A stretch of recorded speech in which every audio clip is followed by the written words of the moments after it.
Vocês pensavam, boa noite a todos, né? Vocês pensavam que hoje haveria um banquete. Nós teríamos a visita do Dr. Aguinaldo, que às 4 horas da tarde nos comunicou que estava entrando no centro cirúrgico para uma emergência. E assim, somos nós que faremos os comentários na noite de hoje. Nós temos um projeto, né, que o João criou, né, para que a gente enfoque aspectos da doutrina espírita que muitas vezes ficam marginalizados e que um estudo sistematizado pode trazer esse conhecimento de diversos pontos da doutrina espírita. E o tema de hoje é a fé raciocinada, a fé que move montanhas.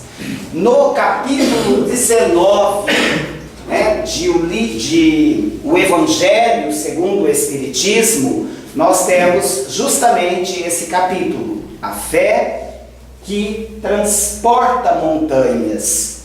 Porém, ao pé da letra nós sabemos que é humanamente impossível nós transportarmos montanhas.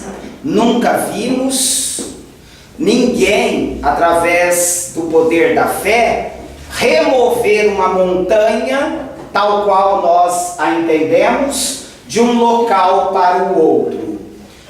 Porém, o Evangelho vem nos esclarecer que essas montanhas não são de terra, são as montanhas dos nossos problemas, das nossas dificuldades, das nossas dores.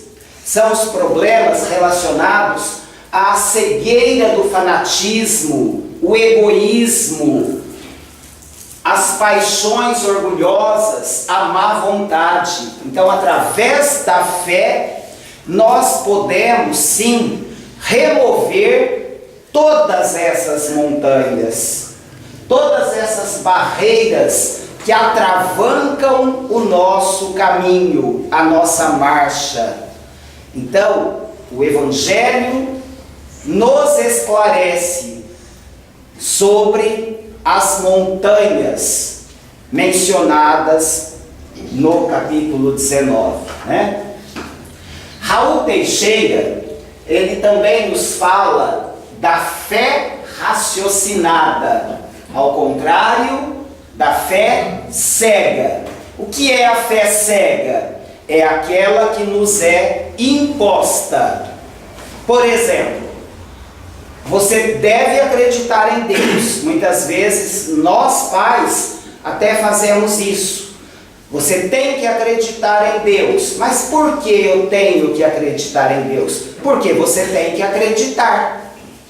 Isso não é resposta que se dá, né, a um filho, a uma criança, a um adolescente. Nós temos que mostrar a ele por que acreditar, por que ter fé.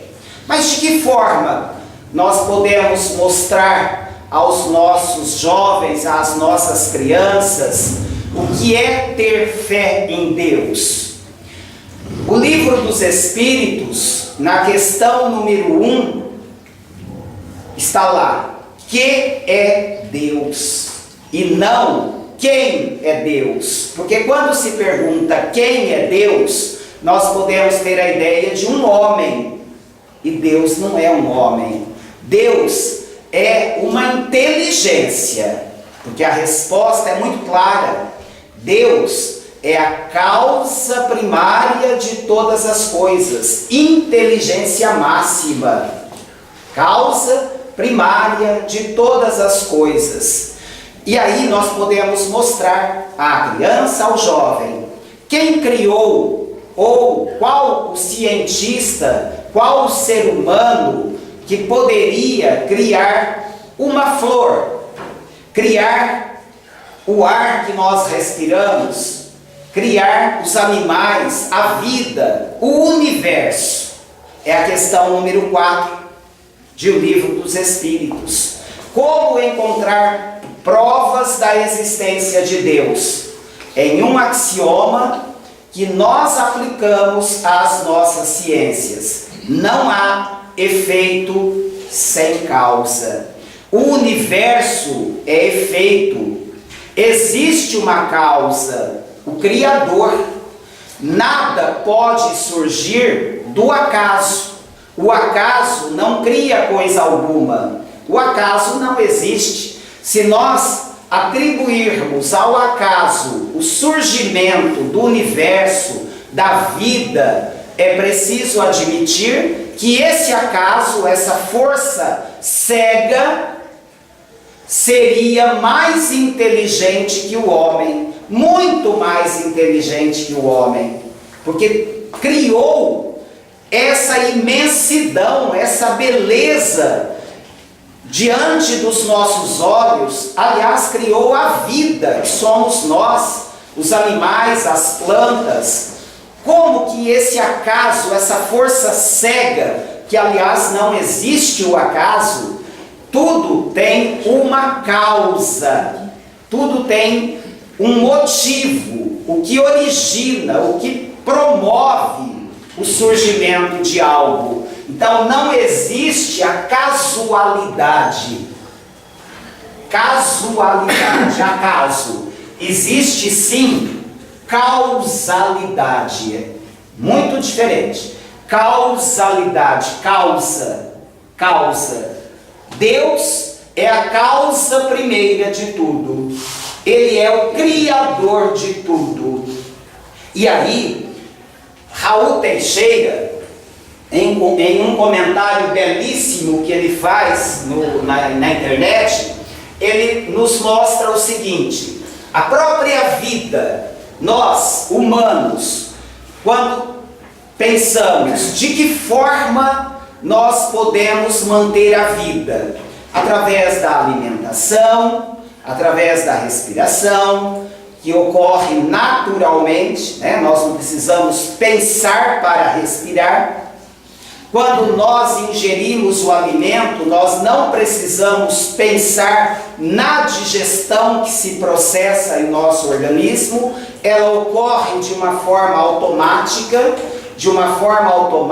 em razão do aprendizado que esse princípio inteligente que somos nós desenvolveu ao longo da evolução das espécies, porque nós, como inteligência, passamos pelos reinos inferiores, mineral, vegetal, animal, até chegarmos à condição hominal, seres humanos. Então esse princípio inteligente está lá no Livro dos Espíritos. Ele provém dessa evolução que a própria ciência admite, né? Hoje a ciência admite a evolução e não o criacionismo. Qual é a diferença? O evolucionismo e o criacionismo. Quando se diz que o homem foi criado em um passe de mágica, de um momento para o outro, é o criacionismo. Quando se diz que o ser humano surgiu através da evolução das espécies, como muitos poderiam pensar, isso não diminui o poder de Deus. Isso não diminui essa inteligência máxima que permite que essa condição de ser pensante evolua a partir dos reinos inferiores. Então nós aprendemos a respirar, a realizar a digestão, passando pelos reinos inferiores, desde a ameba, um ser microscópico, unicelular, até chegarmos à condição humana. Isso não diminui o poder divino. Então, Deus nos criou.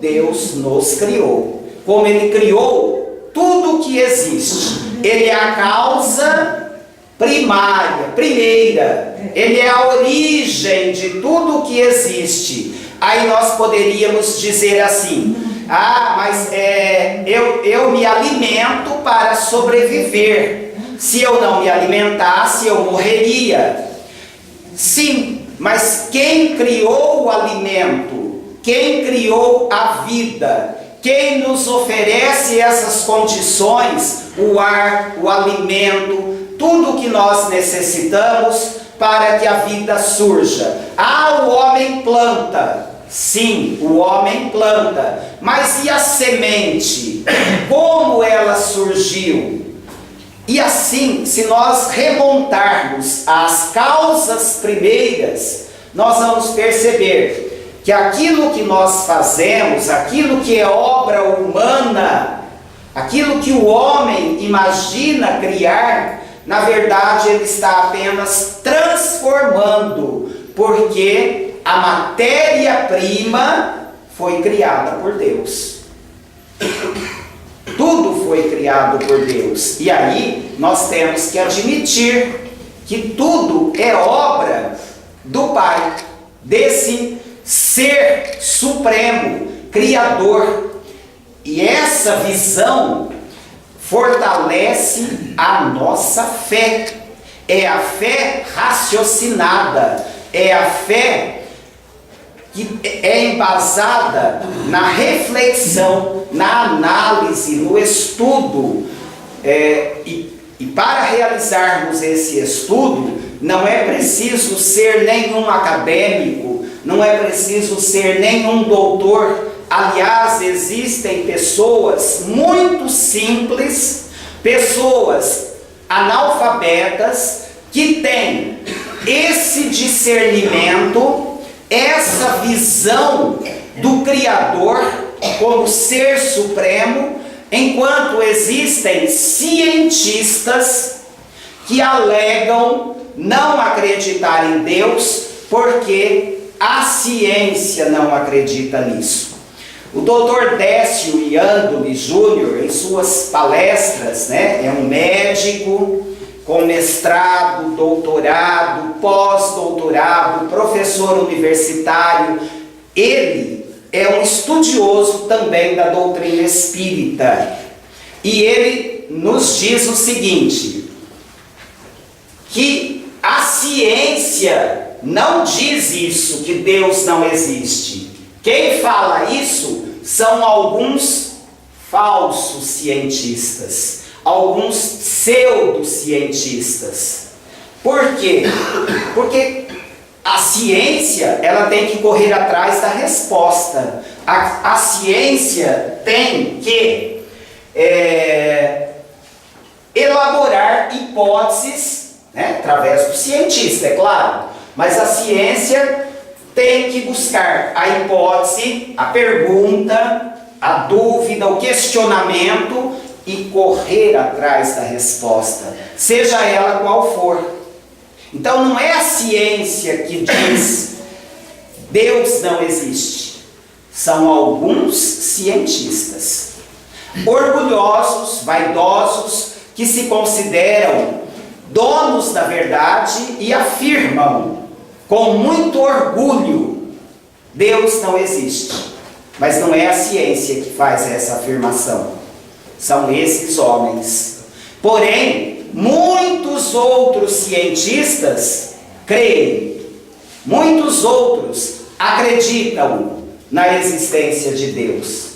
Então, a fé, ela tem que ser raciocinada. E o que nós estamos fazendo hoje? Raciocinando sobre a fé, percebendo de que forma nós podemos mostrar à criança, ao jovem, de acordo com a faixa de idade de cada um, de acordo com o nível de compreensão de cada um, o que é Deus e por que Ele existe.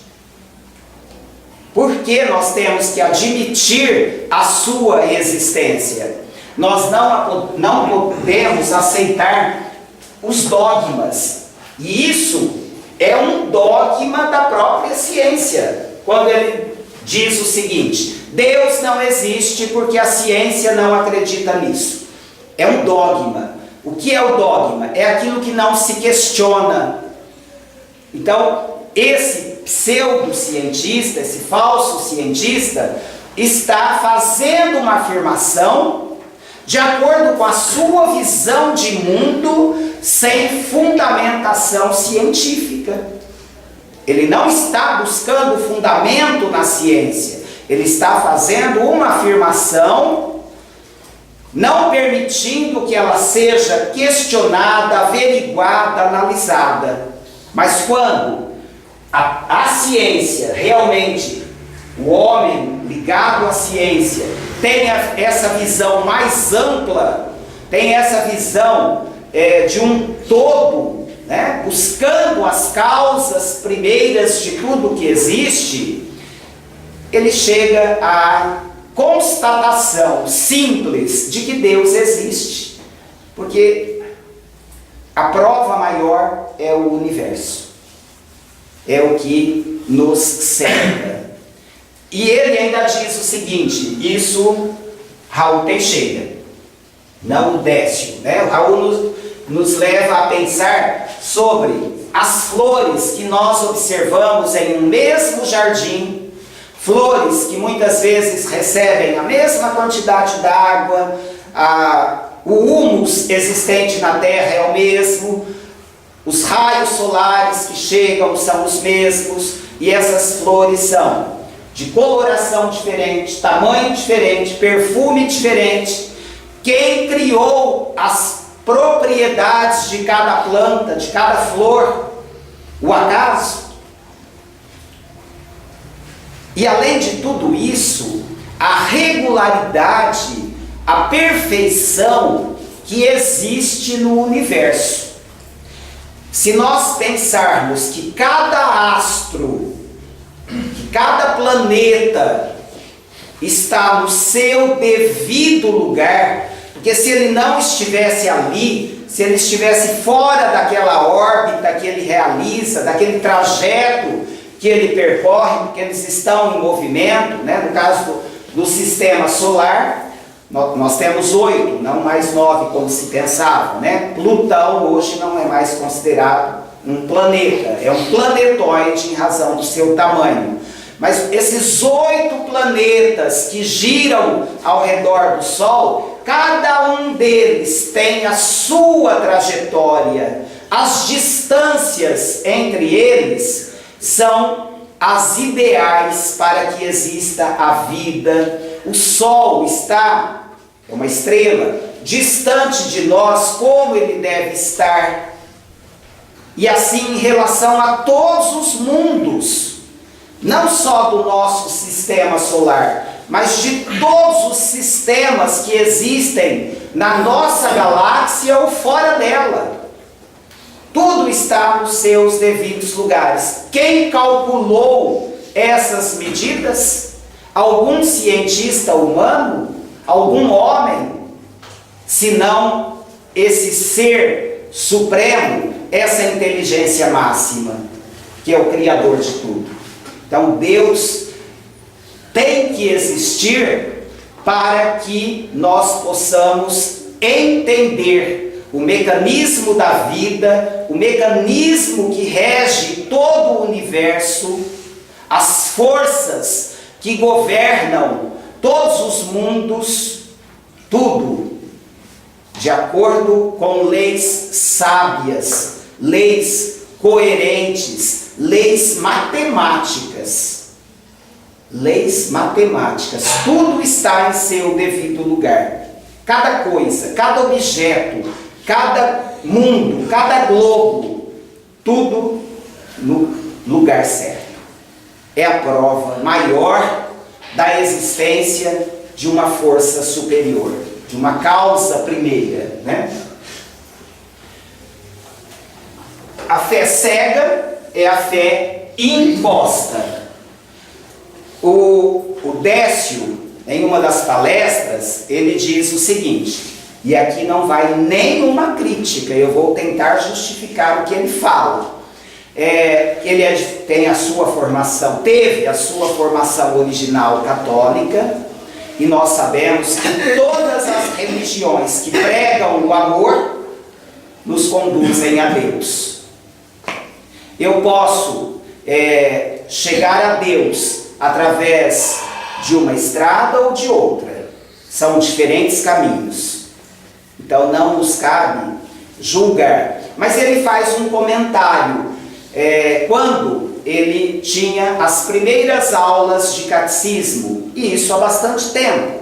Hoje, provavelmente, a visão que se tem já é também uma outra.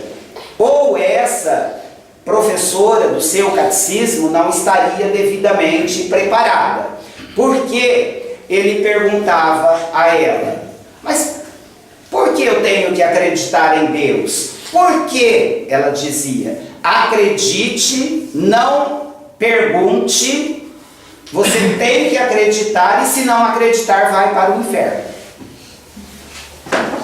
Então ele disse: eu acreditava à minha maneira, mas eu não ia para casa satisfeito. E realmente não é resposta que se dê, né? Em nenhuma casa religiosa, em nenhum templo religioso, nós temos que mostrar: olha, Deus existe, porque mostrar as forças que regem todo o universo, as causas de tudo que existe, como tudo isso poderia existir. Ela tinha outras maneiras de explicar Deus para esse garoto, e não o fez. Ele buscou depois as respostas através do estudo, através da análise, através da interpretação das leis que governam o mundo, né? E deixo muito claro que não é nenhuma crítica à religião, a nenhuma religião, pelo seguinte: eu sempre cito em minhas palestras Chico Xavier como um missionário que esteve entre nós, dentro da doutrina espírita, e Madre Teresa de Calcutá, da Igreja Católica, como um espírito maravilhoso que também atuou entre nós. Então, não é o rótulo que nos conduz a Deus. Não é o rótulo, são as ações. Então, se eu estiver dentro da casa espírita e nada fizer de bom para a minha vida, para a vida dos meus irmãos, eu estou perdendo o meu tempo. Aquele que está lá numa igreja evangélica e está praticando o amor, vivenciando o amor, ou lá no catolicismo, ele está fazendo muito mais do que eu. Então não é o rótulo, é a vivência cristã, é o amor ao próximo, é o respeito ao semelhante. É isso que realmente tem valor. Então, a fé cega não nos leva a nada, nem no campo religioso, nem na ciência. Porque nós somos movidos pela fé, até mesmo no campo da ciência. Todos nós somos movidos pela fé. O professor de história, ele não vivenciou os fatos ocorridos lá na Primeira Guerra Mundial, na Segunda Guerra Mundial e por aí afora. São muitos fatos, mas os historiadores, aqueles que pesquisaram, trouxeram para nós essas informações e nós acreditamos. O biólogo hoje, com todo o conhecimento que já existe dentro na área da biologia, muita coisa ele não comprova, mas ele acredita, porque alguém já comprovou, algum cientista já comprovou, ele acredita, é fé. E existe, na palestra do Décio, esse mesmo comentário.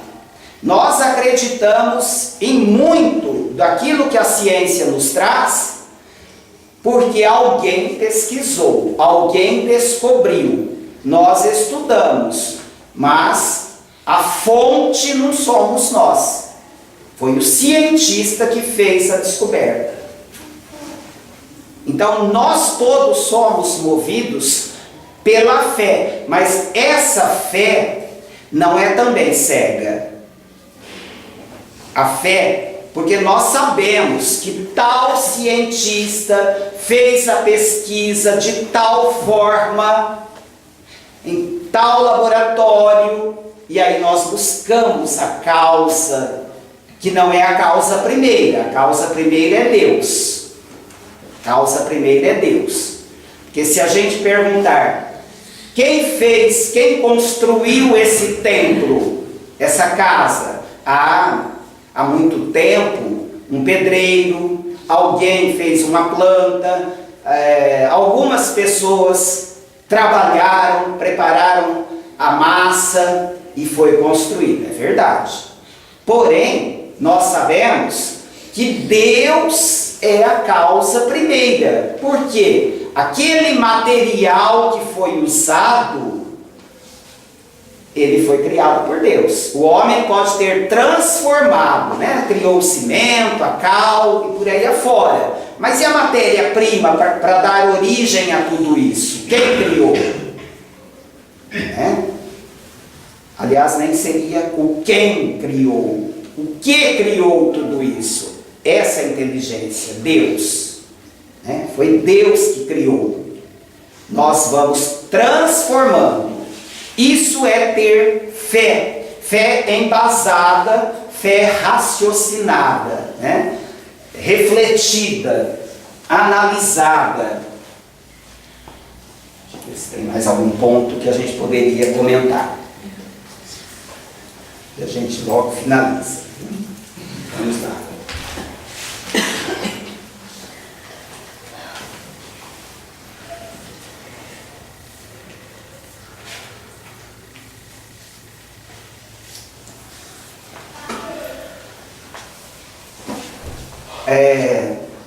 Isso eu já comentei aqui, mas hoje tem bastante gente, e nós vamos fazer novamente uma reflexão sobre esse comentário de uma das palestras do Décio.